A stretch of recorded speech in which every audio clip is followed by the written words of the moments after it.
एक पुरानी झोपड़ी। बारिश होते ही उसकी छत टपकने लगती थी और दीवारों में दरारें थीं। उसी झोपड़ी में एक विधवा औरत सावित्री अपनी 4 बेटियों मीरा, राधा, झुमकी और पायल के साथ रहती थी। एक तूफानी रात थी। अंदर चारों बहनें एक फटी पुरानी रजाई के नीचे सिमटकर बैठी थी। अरे झुमकी, अपने पैर पीछे कर, तूने आधी रजाई ले ली है। दी, मैं क्या करूं? मेरे पैर लंबे हैं। वैसे भी तुम जानती हो ना, भगवान ने मुझे यहाँ एक दिन मशहूर हीरोइन और सुपर मॉडल बनने के लिए भेजा है। इस बस्ती में तू चौल की मॉडल ही बनेगी। इसी बीच रसोई से माँ की आवाज आई। लड़कियों, आ जाओ, खाना तैयार है, जल्दी आओ, नहीं तो ठंडा हो जाएगा। एक दिन माँ, हम इस तपकती छत के नीचे नहीं रहेंगे, हमारा अपना पक्का घर होगा। सिर्फ छत ही क्यों, महल बना लेना, लेकिन अभी अपनी रोटी जल्दी खा लो। माँ की बात पर सब हंस पड़ी, लेकिन दिल में हर बेटी एक बेहतर जिंदगी, एक अलग भविष्य का सपना देख रही थी। अगली सुबह बारिश थम चुकी थी। सबसे बड़ी मीरा पास के सरकारी स्कूल चली गई। राधा स्थानीय सिलाई फैक्ट्री में काम करती थी। झुमकी पास के ढाबे में खाना बनाने और सफाई में मदद करती थी। सबसे छोटी पायल स्कूल जाती थी। माँ, आज टीचर ने फिर मेरे फटे जूतों की वजह से डांटा। सब हंस रहे थे। क्या आप मुझे नए जूते नहीं दिला सकती? अपनी बहनों से बात करना जब वे लौटेंगी। शाम को तीनों बड़ी बहनें घर लौटी। पायल तुरंत जूतों की बात लेकर बैठ गई। इस महीने नहीं पायल, मुझे दुकानदार का उधार चुकाना है, थोड़ा और इंतजार कर ले। हाँ रे, इस बार तो मेरी पूरी तनख्वाह माँ की दवाइयों में चली गई। और मेरी सारी कमाई बिजली और दूध के बिल में खत्म हो गई। छोटी बेचारी पायल की आंखों में आंसू भर आए। बहनों को बुरा लगा, लेकिन वे भी मजबूर थीं। उस रात जब सब शांत थे, मीरा ने दृढ़ आवाज में कहा, हम तीनों दिन रात मेहनत करते हैं, फिर भी हर महीने पैसे कम पड़ जाते हैं। हमें कुछ बड़ा करना होगा। लेकिन क्या दी? सुनो, हम सब में कोई न कोई हुनर है। मैं डांस सिखा सकती हूँ। राधा, तुम बहुत अच्छी सिलाई करती हो। झुमकी को एक्टिंग पसंद है, वो बच्चों को सिखा सकती है।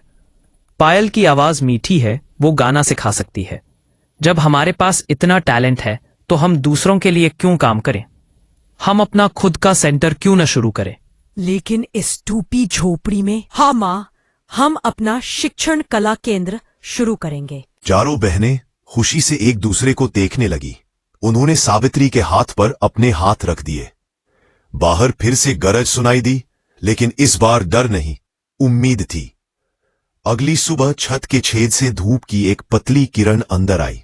ऊर्जावान मीरा ने सबको जगा दी। उठो, आज हमारी नई जिंदगी का पहला दिन है। अरे दी, जिंदगी बाद में बदलेगी, अभी तो सोने दो। झुमकी, सपने तभी सच होते हैं जब हम जाग कर उनके लिए काम करते हैं। चारों बहनें पूरी बस्ती में घूमी, हाथ से लिखे पर्चे बांटे और लोगों को अपने नए प्रयास के बारे में बताया। धीरे धीरे आसपास की गलियों से बच्चे आने लगे। देखो माँ, बहुत जल्द हमारे दिन बदलेंगे। योजना चलने लगी थी, लेकिन जिंदगी हमेशा बहादुरों की परीक्षा लेती है। एक दिन जब चारों पढ़ा रही थीं, एक लंबा गुस्से से भरा आदमी झोपड़ी में घुस आया। मेरी इजाजत के बिना यहाँ क्लास कैसे शुरू करें? माँ, ये बदतमीज आदमी कौन है? ये रमेश है। बहुत पहले तुम्हारी पढ़ाई के लिए मैंने इससे पैसे उधार लिए थे।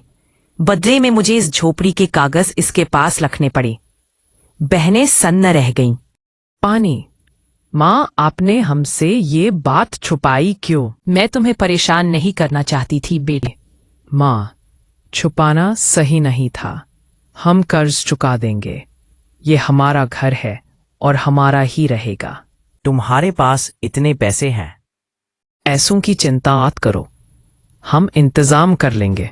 ठीक है, 1 महीने का समय है। पैसे चुकाओ या घर खाली करो। उस रात झोपड़ी में सन्नाटा छा गया।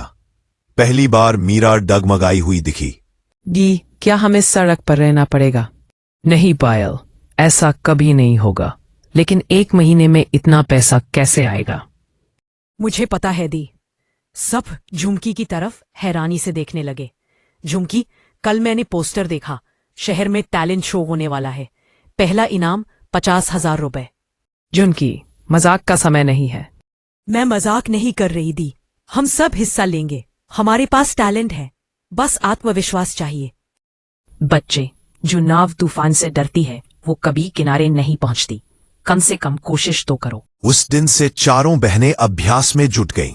मीरा घंटों डांस करती, राधा खूबसूरत कपड़े सिलती, झुमकी डायलॉग्स की रिहर्सल करती और पायल पूरी श्रद्धा से गाना गाती।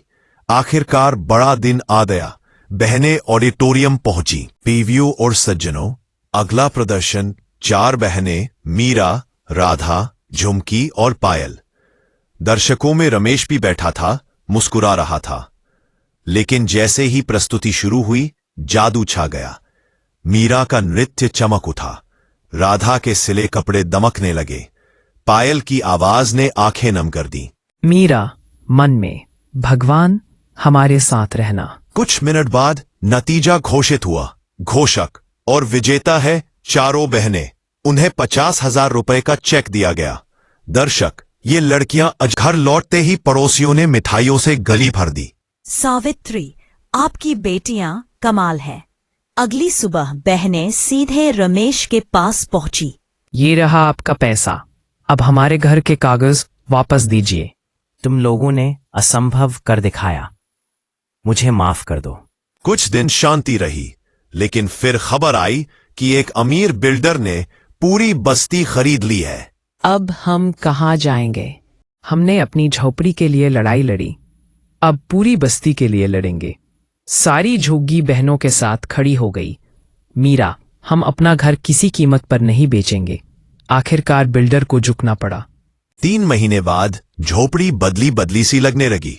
मीरा पढ़ाने लगी, राधा सिलाई सिखाने लगी, झुमकी नाटक करवाने लगी और पायल की आवाज रेडियो तक पहुंच गई। मेरी 4 बेटियां हीरे हैं।